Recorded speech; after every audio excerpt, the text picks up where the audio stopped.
What's up everybody, ManBearCow here. In this video, I'm teaching you how to complete the quest Gadgetzan Water Survey, which will begin a short quest chain in Tanaris. This quest begins with Senior Surveyor Fizzledowser, who can be found on a short hilltop in the southwest corner of Gadgetzan. This quest is level 46, but can be picked up as low as level 38.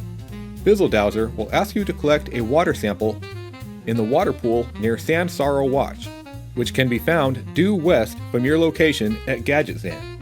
As you approach Sand Sorrow Watch, you will find an orcish tower with a small pool of water next to it. You can approach the water pool from the west side without aggroing the low-level 42 elites. However, after you collect the water sample, you will be attacked by two level 47 Silithid bugs. You do not have to defeat the bugs in order to complete the quest, as long as you have received the Untapped Dowsing Widget. We can return to Senior Surveyor Fizzledowser to complete the quest. If you found this guide helpful, show us some love down below in the comments, and smash the subscribe button to help us grow. This is ManBearCow signing out, saying thank you for watching, and we'll see you in the next video.